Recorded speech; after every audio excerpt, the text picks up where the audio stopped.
Peyğəmbər aleyhissalatu vesselamə salavat. Bu, yəni şəriətdə ibadət olan əməllərdəndir.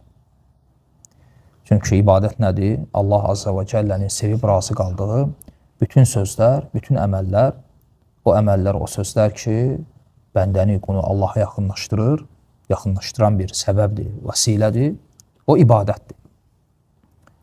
Və o ibadət növlərindən birisi də müsəlmanın öz üzərində dünyalar qədər haqqı olan İslam Peyğəmbəri Muhammed aleyhissalatu vesselam üçün daima dua eləməsi.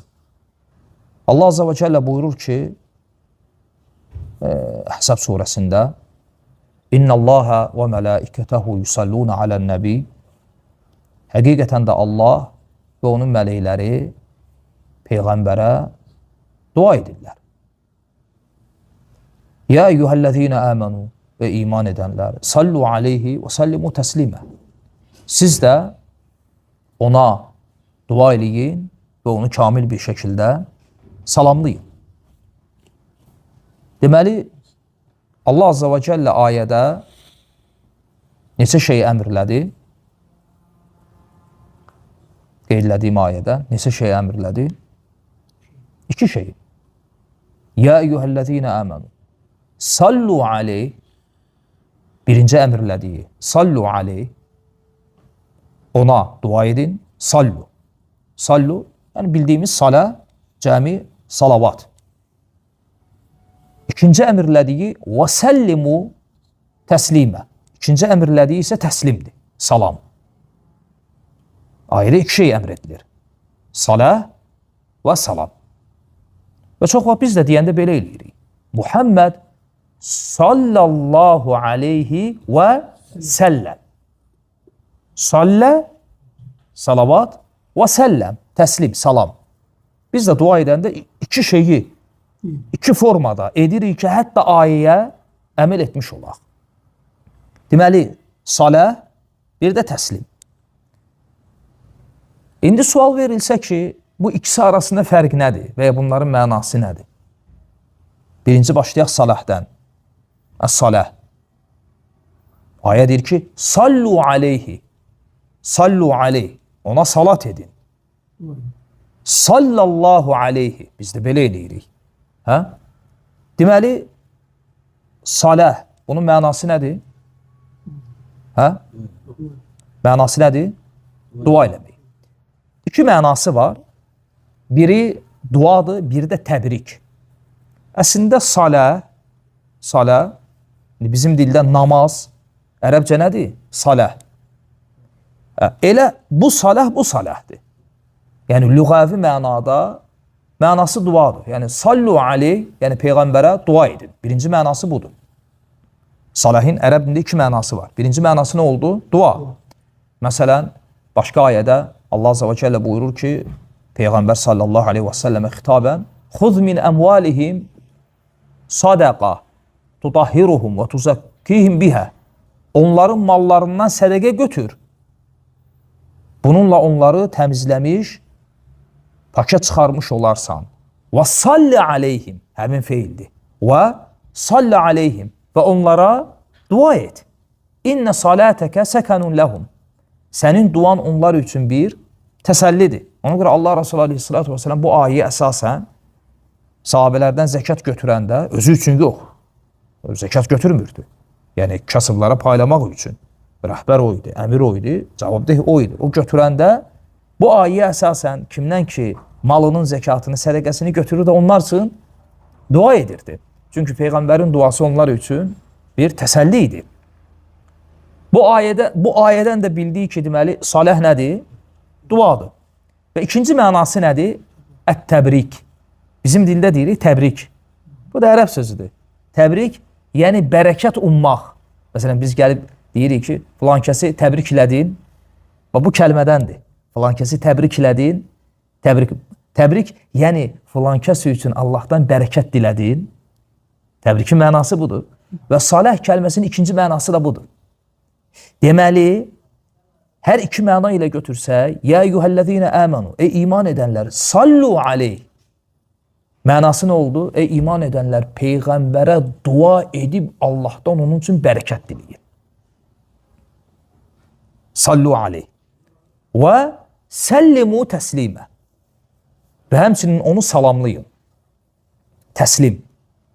Bunun mənası nədir? Salahı bildik. Dua və təbrik. Bərəkət diləmək.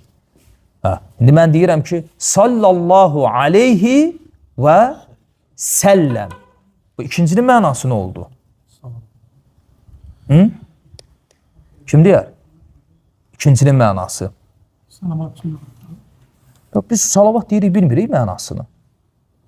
Sallallahu aleyh. Dua deyirik. Deyirik ki, Muhammed sallallahu aleyh. Bunu bildik. Sallallahu aleyh. Mənası nə oldu? Allah'ım ona xeyir bərəkət ver. Sallallahu aleyhi və səlləm. Səlləm nədir? Salam. Necə salam? Salam. Necə? Salam. Bəli, Allahdan Peyğəmbər üçün, onun dəvəti üçün, onun əhl-i beyti üçün və onun ümməti üçün Allahdan salamatlıq diləmək. Ümumiyyətlə, Allah Azza və Cəllənin adlarından da əs-sələm mənası ikidir. Yəni, həm Allah özü salamdır. Yəni, bütün eyiblərdən, qüsurlardan münəzzəhdir. Həm də əmin amanlıq, salamatlıq Allahdandır. Ona görə deyir ki, Allahümmə əntəs-sələm və minkəs-sələm. Allahım, sən salamsan, yəni sənin heç bir qüsurun yoxdur. Bütün qüsurlardan münəzzəh. Və minkəs-sələm. Və salamatlıq da səndəndir. Sən beləsin. Peyğəmbər sallallahu aleyhi və səlləm üçün salavatda dilədiyimiz ikinci şey də budur. Allah Azza və Cəllənin əmrlədiyi budur. Ya eyyuhəl-ləzīnə əmənu sallu aleyhi. İman edənlər ona, Peyğəmbərə dua eləyin. Allahdan onun üçün bərəkət deyin. Və səllimu təslimə. Və onu salamlayın. Yəni Allahdan həmçinin onun üçün və onun ümməti üçün salamatlıq deyin. Aydın oldu salavatın mənası. Lüğəvi olaraq, həm şəri olaraq. Və həmçinin ayəyə dönsək, orada bəzi faydalar var. O faydalardan birisi, Allah Azza və Cəllə ayədə, həmin qeyd edildiyimiz o salavat ayəsi, Əhzab surəsi 56-cı ayədir. Orada neçə növ salavat zikirlədi və ya neçə şəxsə nisbətdə salavat zikirlədi? 3.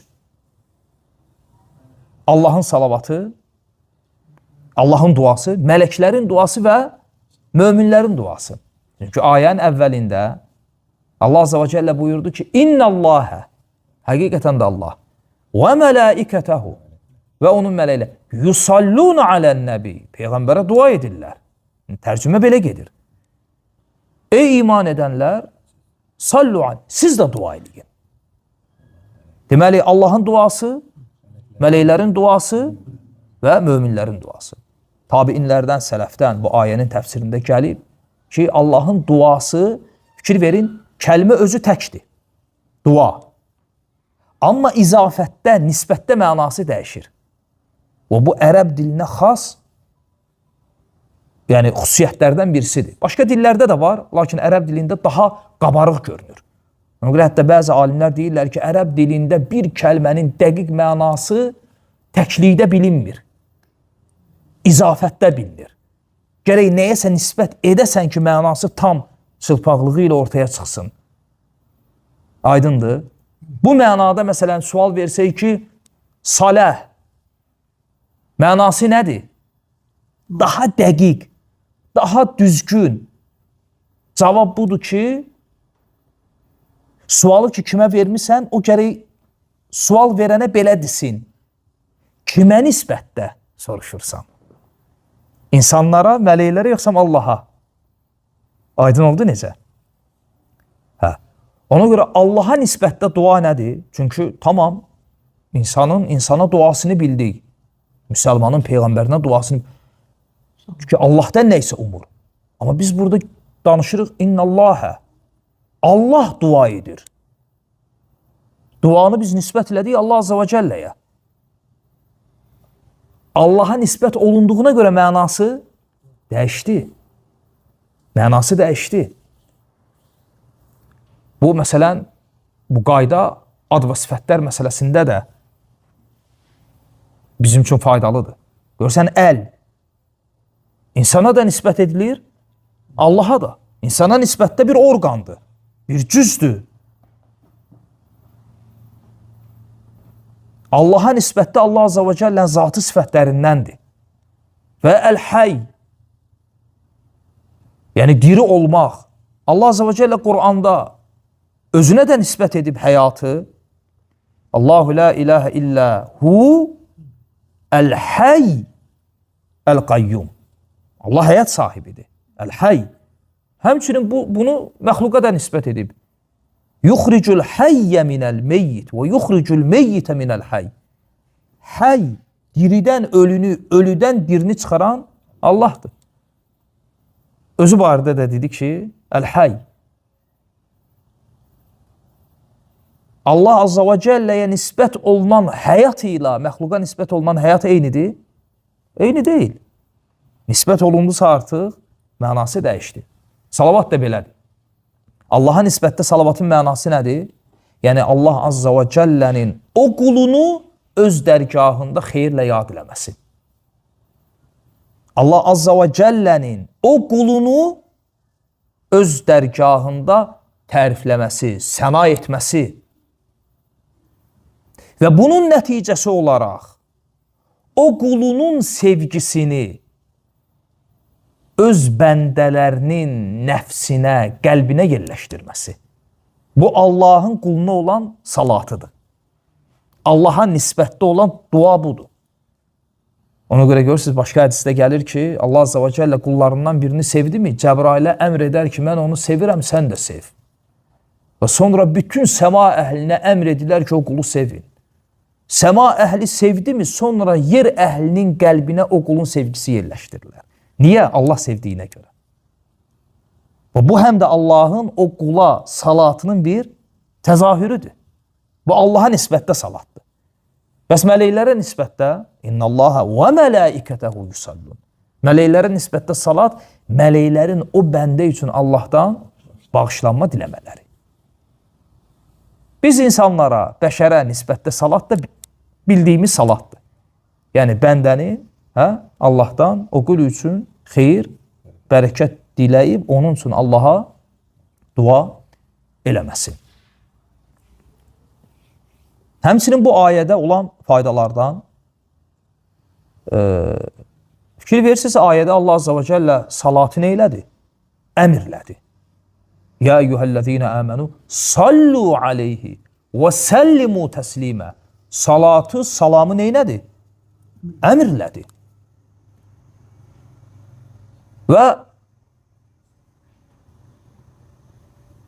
şəriətdə qaydadır ki, Qur'an və sünnədə bir şey əmr edilibsə, əsl olan nədir? O, vacibdir. Ta ki, onu vaciblikdən, məsələn, müstəhəbliyə düşürən bir dəlil olsa, bu ayrı. Amma əsl budur ki, Allah Qur'anda, Peyğəmbəri sünnədə nə isə əmr edirsə, o nədir? Vacibdir. Deməli, bu ayəyə əsasən Peyğəmbərə dua eləməyin hökmü nədir? Vacibdir. Yəni necə? Fardul ayndır? Bəli, fardul ayndır. Və alimlər salavatın hökmünü iki formada ələ alıblar. Bir, namazın xaricində, bir də namazın daxilində. Yəni, sual verilsə ki, salavatın hökmü nədir? Cavab. İki yönlüdür. Namazın çölü, bir də namazın içi. Əksər alimlər bu cür yanaşıblar. Namazın çölündə ümumən deyiblər ki, bu ayəyə əsasən dediyimiz kimi salavatın hökmü vacibdir. Lakin necə? Bəzi alimlər deyiblər ki, şəhadət kəlməsi kimidir. Yəni, insan ən azı ömründə bir dəfə bunu dilinə gətirməlidir. Necə ki, kafir bunu deməsi ilə İslama girmir. Və bu cür. Bəzilər deyiblər ki, hər məclis üçün vacib hökmündədir. Ən azı oturulan məclisdə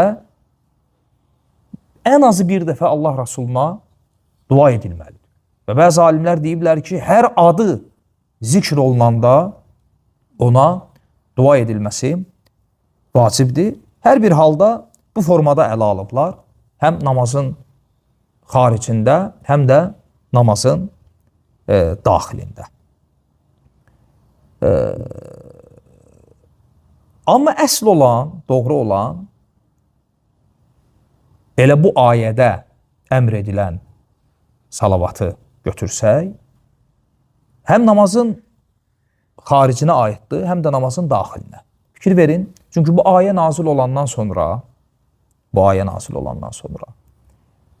sahabələr gəlib Peyğəmbər sallallahu aleyhi və səlləmə nə dedilər? Dedilər ki, ey Allahın Rasulü, biz səni salamlayırdıq.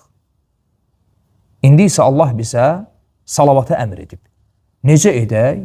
Allah Resulü aleyhissalatü vesselam deyir ki, namazlarınızda bu duanı oxuyun. Qulu Allahumma salli ala Muhammed və ala ali Muhammed.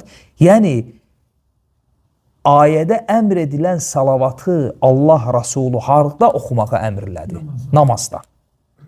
Bu əsildir həm də.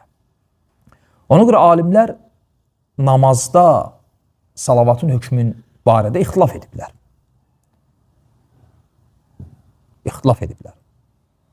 Söhbət gedir sonuncu təşəhhüddən, salamlardan qabaq, ən axırıncı rükətdə, ən axırıncı oturuşda. Təbii ki, əksər alimlər salavatı vacib görüblər, hətta daha doğrusu rukun sayıblar. Deyiblər ki, namazın olmazsa olmasıdır. Fatihə kimi, ruku kimi, səzdə kimi namazın rukunlarından birisidir.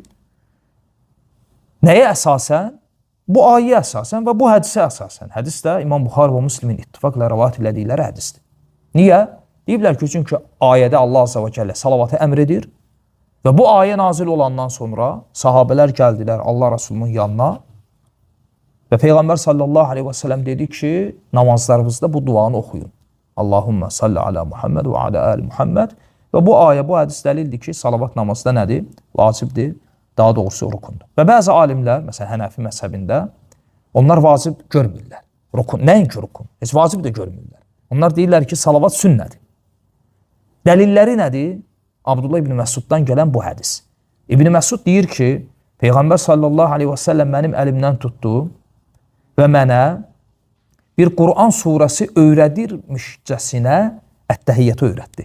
Ət-təhiyyatü lillahi və salavatu və tayyibət. Haracan? Əşhədu ən la iləhə illallah və əşhədu ənə Muhammədən abduhu və rasuluhu. Bunu oxudun mu? Namazın tamamdır. İstəsən dur, istəsən otur. Bunu oxudun mu? Namazın nədir? Tamamdır. İstəsən dur, istəsən otur, davam elə, dua elə. Amma istəsən nə ilə? Dur. Deyiblər ki, bu hədis dəlildir ki, praktiki olaraq namaz nə ilə bitir? Təşəhhüdlə. Ona görə Hənəfi məzhəbində hətta salamlar belə rukun deyil.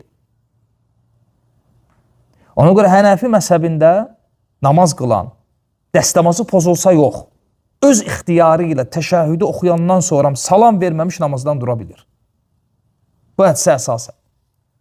Deyiblər ki, salavat namazda vacibdir. Lakin doğru olan budur ki, salavat namazda rukundur. Bəs bu hədisə cavab nədir? Cavab çox bəsitdir. Alimlər deyiblər ki, bu bəli olub, lakin İslamın ilk dönəmlərində olub. Çünki bugün bizim qıldığımız namaz bu formasıyla əvvəlindən bu cür olmuyor. Dəlilləri cəm etmək lazımdır axı. Tamam, onda bu hədisi götürsək ki, bu ət-təhiyyatı oxudun, istəsən otur, istəsən dur. Başqa hədisdə Allah Resulü aleyhissalatü vesselam deyir, axı, namazın başlanğıcı, təkbir sonu salamlardır. Onda bəs təhiyyatı oxuyandan sonra dursan, salam da vermirsən. Bəli, əvvəl belə olub. Əvvəl sahabələr təhiyyat ilə namazı tamamlayırdılar. İstəyən oturub əlavə dua edirdi, istəyən etmirdi. Bunun elə ən bariz, açıq dəlili hansıdır? Bayaqlar qeyd elədiyimiz hədis. Salavatla əlaqəli. Hədisə fikir verin. Həmin ayə nazil olandan sonra ki, iman edənlər, siz də Peyğəmbərə dua edin. Sahabələr gəlib Allah Rasuluna nə dedilər? Kim deyər? Biyaqla dedik. Necə? Onsuz da biz. Yox. Yox, salavat yox. Salavat demirdilər. Əhsən. Sahabələr gəlib dedilər ki, ey Allahın Rasulü, biz namazda sənə salam deyirdik. Salam yəni nə? Ət-təhiyyat. Ət-təhiyyatda salam deyilir. Əs-səlamu alən-nəbi. Ona işarə edirlər ki, ey Allahın Rasulü, biz sənə namazda necə səni salamlamalıyıq, bunu öyrənmişdik. İndi isə Allah bizə nəyə əmr edir? Salavatı. Elə bu hədis özü dəlildir ki, bu ayə ət-təhiyyat əmrindən sonra nazil olub. Ona görə Peyğəmbər sallallahu aleyhi və səlləm deyir ki, deyin ki, Allahümmə salli alə Muhammed və alə əli Muhammed kəmə salleytə alə əli İbrahim əl-hədis. Bu sonradan əlavə edilib. Aydındır. Ona görə o hənəfilərin gətirdiyi bu hədis, yəni dəlil deyil ki, salavat vacib deyil. Çünki bəli, İslamın ilk vaxtlarında belə olub. Namazı təhiyyat ilə tamamlayırdılar. Burada başqa bir məsələ var. O da birinci təşəhhüd. Tamam, bu salavat birinci təşəhhüdə də aiddir ya yox. Alimlərin əksəriyyəti deyib ki, yox. Bəzi alimlər deyiblər ki, bəli. Salavat birinci təşəhhüdə də aiddir. Çünki sən 3 rükət, 4 rükətlik namazlar qılanda 2 dəfə oturursan. Adətən, yəni cümhur alimlərin, əksər alimlərin dediyi də nədir? Birinci təşəhhüddə ət-təhiyyatı oxudun, qalxırsan. Bəzi alimlər deyiblər ki, birinci oturuşda da salavatı oxumaq vacibdir. Və İmam Şafi rahmetullahi aleyh bunu deyən alimlərdəndir. Ümumiyyətlə İmam Şafi rahmetullahi aleyh deyirdi ki, təşəhhüd salavat ilə ət-təhiyyat birlikdə təşəhhüddür. İndi maraqlı bir məsələ. Ayədə gəldi ki, Peyğəmbərə dua eləyin. Sahabələr gəldilər ki, ey Allahın Rasulü, necə dua edək? Allah Rasulü onlara bunu öyrətdi ki, namazlarınızda bunu oxuyun. Tamam. İndi namaz qılan namazda Peyğəmbərə duanı harda edir? Ola bilərdimi ki, belə olsun? Məsələn, salavat namazda istiftahda əmr edilərdi. Yəni, namaza girdi biri, Allahu Akbar, girdi namaza, namazı başlayır nə ilə? Salavatla. Ola bilərdi ya, yox? Ola bilərdi. Ola bilərdimi ki, salavat namazda qunutda əmr edilərdi? Səzdədə əmr edilərdi? Qiraətdən sonra ola bilərdi, hər şey ola bilərdi. Elə də elə deyil. Amma baxın, salavatın təyin edildiyi yerə fikir verin. Harada təyin edilib?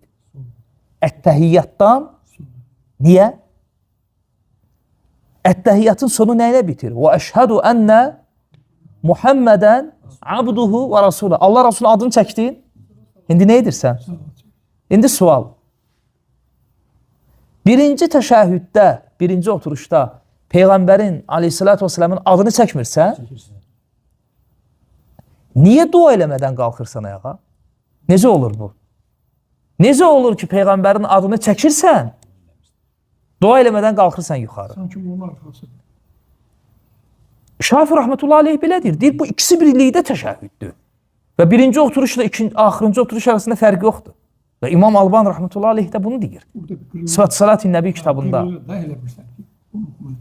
Ona görə bəzi alimlər bu mənada fərq görmürlər və bu çox güclü dəlildir. Bu çox güclü rəydir. Ki, doğrudan da bu mənada sonuncu təşəhhüd ilə birinci təşəhhüdü gərək biz ayırmayaq. Hər ikisində də Peyğəmbərə dua edəyək.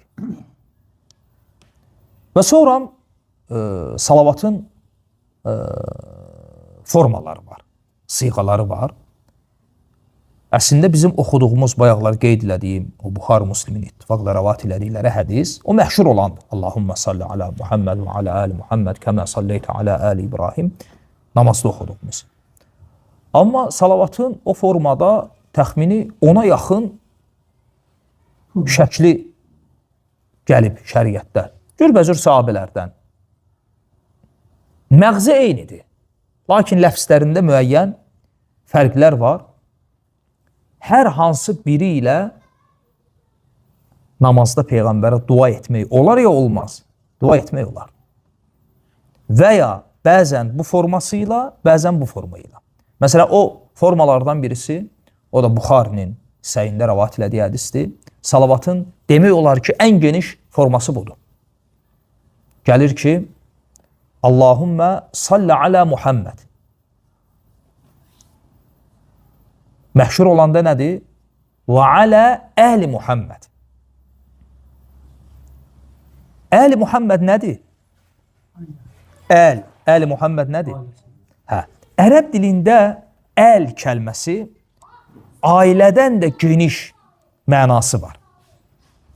Bir adamın ətrafına deyilir. Əl, dost mənasına da gələ bilir, yaxın mənasına da gələ bilir, ailə mənasına, qohum əqraba, hətta ümmət mənasına gələ bilir. Ona görə İmam Tahavi rəhmətullahi aleyh deyir ki, o salavatda əmr edilən əl ki var, o Allah Rasulunun əhl-i beyti deyil. Allah Rasulunun ümmətidir. Ümmətinə dua edirsən. Yəni, hər bir halda əl kəlməsi geniş mənalı bir kəlmədir. Tam dəqiq ifadə yoxdur orada. Lakin indi deyəcəyim salavatın formasında o əldən məqsəd nədir? O açıqlanır. Orada daha açıqdır. Orada gəlir ki, Allahümmə salli alə Muhammed və alə əhli beytihi. Allahum Muhammedə və onun əhli beytinə, tamam, kimlərdir onlar? Elə hədisin davamında gəlir. Bu da hədisdə olan əlavə bir faydadır ki, hətta hədisin özündə əhli beyt kimdə o açıqlanır? Allahümmə salli alə Muhammed və alə əhli beytihi və əzvacihi və zürriyyətihi. Kəmə salleytə alə əli İbrahim innəkə hamidun məcid. Allahümmə barikə alə Muhammed və alə əhli beytihi və əzvacihi və zürriyyətihi. Kəmə barəkdə alə əli İbrahim innəkə hamidun məcid. Allahüm Muhammedə, onun əhli beytinə, 2 nöqtə, yəni zövcələrinə və zürriyyətinə, zövcələrinə və nəslinə. Və ya məsələn, salavatın o sünnədə gələn formalarından ən qısası, hansı ki onu, məsələn, cəmaat namazında eləmək olar. Çünki bəzən ola bilsin ki, imam, xüsusən birinci təşəhhüddə tez dursun. Məsələn, bu formanı oxumaq olar. Təbii ki, imam dursa, əgər geciksən və s. onda durursa, yarımçıq saxlayıb, eyb etməz. Hədisdə gəlir ki, Allahümmə salli alə Muhammed və alə əli Muhammed və barik alə Muhammed və alə əli Muhammed kəmə salleytə və bərəktə alə əli İbrahim innəkə hamidun məcid. İbn-i Teymi rəhmətullahi aleyhin zəif gördüyü salavatın formasıdır bu. Şeyx bunu səhih görmürdü və Şeyx Alban rəhmətullahi aleyh Sıfat Salat-ı Nəbi kitabında gətirir. Bu məsələni biraz geniş yer ayırır. Hətta orada gətirir ki, Şeyxülislam bu məsələdə xəta eləyib. Yəni, hətta bu forması da səhihdir. Aydın oldu necə? Kim deyər? Allahümmə salli alə Muhammed və alə əli Muhammed. Yox. Sonra Allahümmə barik alə Muhammed və alə əli Muhammed. Birləşdirirsən də. Kəmə salleytə və bərəktə. Aydın oldu. Allahümmə salli alə Muhammed və alə əli Muhammed. Allahümmə barik alə Muhammed və alə əli Muhammed. Kəmə salleytə və bərəktə alə əli İbrahim innəkə hamidun məcid. Ən qısası budur. Elbə ki, 2 forması bir yerdə cəm olub. Sonra salavatın şəriətdə 2 növü var. Necə 2 növü? Bir var mutlaq, bir də var müqayyət. Mutlaq, müqayyət nədir? Mutlaq, müqayyət, məsələn, bu zilhiccə təkbirlərində necə idi? Müqayyət olan var, yəni namazlara bağlı. Müqayyət nədir? Qeydli, nəyəsə bağlı. Namazlara bağlı olan təkbirlər nələr idi? Müqayyət. Bir də var mutlaq. Mutlaq hansıdır? Namaza bağlı olmadan, evdə, oturanda, yolda gəzəndə, ürəyin istədiyin vaxt zikr kimi deyirsən. Aydındır. Məsələn, tövbənin mutlaq, müqayyədi var ya yoxdur? Yoxdur. Tövbə mutlaqdır. Tövbə üçün müqayyət bir, yəni şəriətin tövbə üçün təyin elədiyi bir yeri gətirir görün mənə. Müqayyət olsun. Mütləqdir. Yəni mütləqdir nədir? Yəni insan günah elədi, həmən nəyə qaçmalıdır? Tələsməlidir. Tövbəyə. Mütləqdir. Amma istiğfarda yox. İstiğfarın iki növü var. Mutlaq və müqayyət. Ona görə alimlər tövbə ilə istiğfar arasında o fərqləri qeyd edəndə həm də bunu qeyd edirlər. Tövbə ilə istiğfar arasında fərqləri gətirəndə o fərqlərdən birisi bunu gətirirlər ki, həm də aralarında olan fərq budur ki, tövbə mutlaqdır. İstiğfar mutlaq və müqayyət deyə iki hissəyə bölünür. Necə mutlaq və müqayyət? Yəni məsələn, mutlaq, zikr kimi, ürəyin istəyən vaxt istiğfar edirsən, etmirsən, edirsən. Amma bir də var, şəriətin istiğfar üçün təyin elədiyi yerlər var, qeydli, bağladığı, bəli. Məsələn, namazı qılırsan, 3 dəfə əstəğfirullah, əstəğfirullah, bu müqayyətdir. Taharətdən çıxdın, nə deyirsən? Qufranək, istiğfardır da. İstiğfarda şərt deyil ki, əstəğfirullah ləfsi ilə olsun. Qufranək, Allahdan bağışlanma dilədin, istiğfardır. Və ya məsələn, iki səzdə arasında nə deyirsən? Rabbi xfirli, istiğfardır ya yox. Fikir versən, istiğfar üçün şəriətin təyinlədiyi yerlər var. İndi sual budur ki, salavat, istiğfar kimi iki növü var, mutlaq müqayyət yoxsa mütləqdir. Cavab budur ki, var. Salavat da eyni ilə belədir. Var mutlaq, var müqayyət. Mutlaq nədir? Zikir kimi oturmuşsan, Peyğəmbərə salavatı çoxaldırsan. Dərsin əvvəlində dediyimiz hədis. Cümə günü, cümə gecəsi mənə salavatı çoxaldın. Mutlaqdır. Amma bir də var müqayyət. Müqayyət, yəni şəriətin salavat üçün təyinlədiyi yerlər. Bir, namazda. Birinci təşəhhüd və ya sonuncu təşəhhüd. İki, cənazə namazında.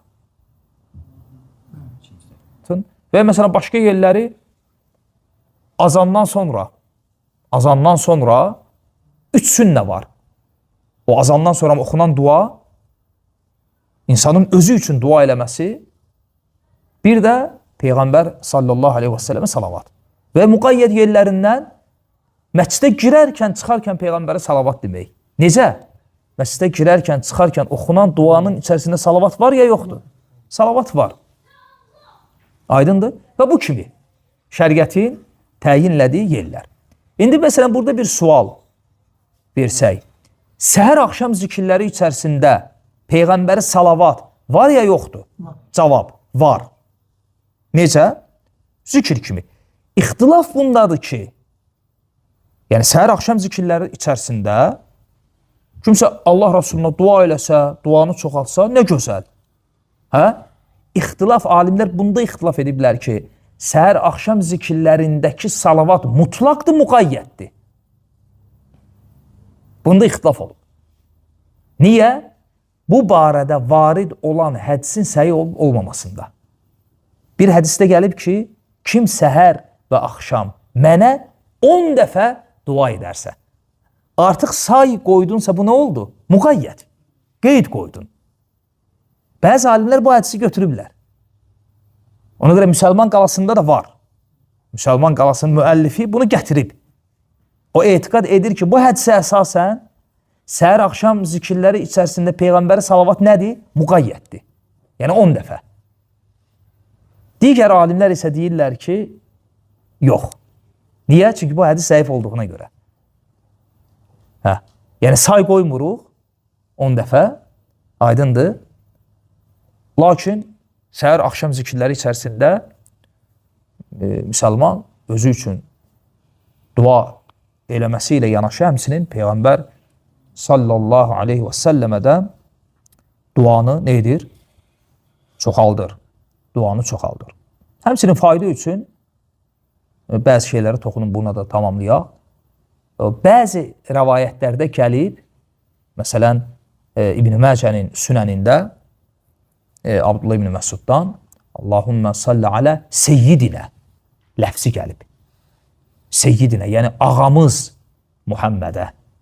Bu sufilərdə çox məşhurdur. Hə? Allahümmə salli alə seyyidinə Muhamməd. Elə deyil. Hə, bu İbn-i Məcən sünənində gəlib və bu zəifdir. Yəni seyyidinə ləfsi ilə gələn forması səhih deyil. Həmçinin toxunmaq istədiyim məsələlərdən birisi, hədis əhli deyib ki, Peyğəmbər aleyhissalatu vəssalamin adını yazanda, mesela bir məqalədə, kitabda, salavatı bütöv yazmaq lazımdır. Əvlə olan budur, üstün olan. Və hədis əhli salavatı rumuz şəklində, yəni məsələn bizim dildə s.a.v bu formada yazmağı kərih görürdülər, bəyənmirdilər. Deyirdilər ki, salavat gərək tam yazılsın. Buxarinin etibarlı bir çox nüsxəsində gəlir sallallahu aleyh və səlləm yox. Sallallahu aleyh. Bu salavatı ödədi, ödəmədi? Ödədi. Bizim öyrəşdiyimiz sallallahu aleyhi və səlləm. Buxarinin bir çox nüsxəsində belə gəlir. Sallallahu aleyh, sallallahu aleyh, sallallahu aleyh. Ona görə bəzi mühaqqiqlər Səhih Buxarini çapa verəndə, kitabı təhqiq edib əl yazmadan, necə var elə də saxlayıblar. Məsələn, məndə evdəki nüsxədə belədir. Sallallahu aleyh. Və düzgün olan da budur. Ki, necə var, o cürdə saxlanılmalıdır. Əl yazmada necədirsə elə, dəyişmək olmaz.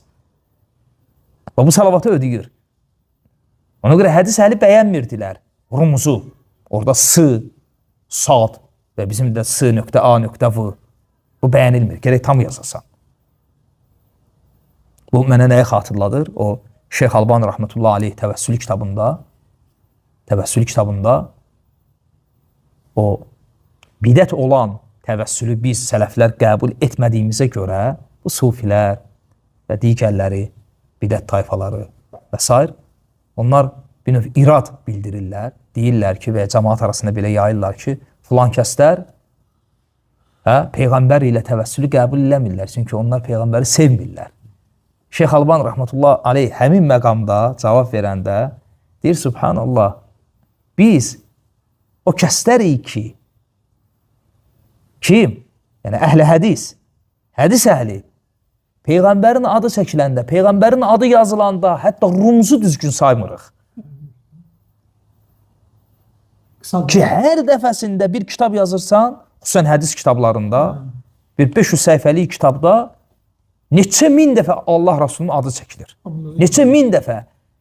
Bir dənə kitabda sən sallallahu aleyh və ya sallallahu aleyhi və səlləm tam formada neçə min dəfə Peyğəmbərin adını yazırsan. Şeyx Albani Rahmetullah Aleyh deyir ki, bu deyir, hədis əhlinə xasdır. Sevgini bundan o yana göstərən başqa bir dəlil lazımdır. Necə deyə bilərsən ki, hədis əhli Allah Rasulunu sevmir? Ki, onun adının qarşısında salavatın tam yazılmasını qeyd ediblər. Deyiblər ki, əksi bəyənilmir. Aydındır. Həmçinin faydalardan ümumiyyətlə salavat ilə əlaqəli uydurma rəvayətlər var. O şeylərdən uzaq durmaq lazımdır. Sufilər tərəfindən xüsusən uydurulmuş. Məsələn, bir rəvayətdə gəlir ki, kim gün ərzində mənə 70 dəfə salavat desə, o qiyamət günü mənim şəfayətimə layiq olacaq. Məsələn, uydurma rəvayətdir. Və ya Əs-salatun naciyə anin-nar. İnsanı cəhənnəm odundan qoruyan salavat. Eşitmişsiniz də? Bir iki dərslərdə demişəm. 4400 44 dəfə. Bu kitablarda yazırlar. Yəni bunu biz özümüzdən demirik. Kitablarda yazırlar. Adını da belə qoyublar. Əs-salatun naciyə anin-nar. Salavatın bir formasıdır. Sufilərdə, nurçularda var. Hə. Cəhənnəm odundan qoruyan salavat. Necə? Gün ərzində bunu 4444 dəfə desən. Niyə görə orada yazmadılar ki 2786 dəfə? 2531 dəfə. Niyə belə demədilər? Niyə görə gətirdilər ki 4444? Niyə? Cəlb edici olsun deyə. Zerkalın da 4 dənə 4. Onda maraqlı olur. Ya 1111. Avam cəmaatı bu cür cəlb eləyirlər. Elə bil ki, satışa bir mal çıxartmışsa, bu reklam eləmək lazımdır və həmin şeydir. Orada yazsaydılar ki, 2300, məsələn, 39, o maraqlı gəlməyəcəkdi heç kəsə. Eləyənlər var bunu, vallahi eləyənlər var. Amma cəlb edicidir. Özüm şahid, eləyənlər var. Görəm necə oturub gör, hə, 4444 dəfə. Amma adama sual verirəm ki, paltarı soyunanda nə deyirsən sünnədə? Nə gəlib? Bismillah, heç nə, başqa şey gəlməyim. Onu bilmir. Deyirəm, paltarını soyunanda biri Bismillah deyir, ha. Bu sənin bu 4444 dəfə salavatından xeyirlidir. Çünki sünnə üzərindədir. Deməli, biz əməlin çoxluğuna 4444-ə baxmırıq da, nəyə baxırıq? Sünnəyə müvafiq olub olmamağına. Yəni, sələflər deyirdilər ki, sünnə üzərində iqtisad, bidət üzərində ictihaddan xeyirlidir. Yəni, əməlin az olsun, sünnəyə müvafiq olsun, çox olub, bidət olmaqdansa. Aydındır. Dua edirəm ki, Allah s.ə.v. faydalı etsin. Barakallahu fiyuk.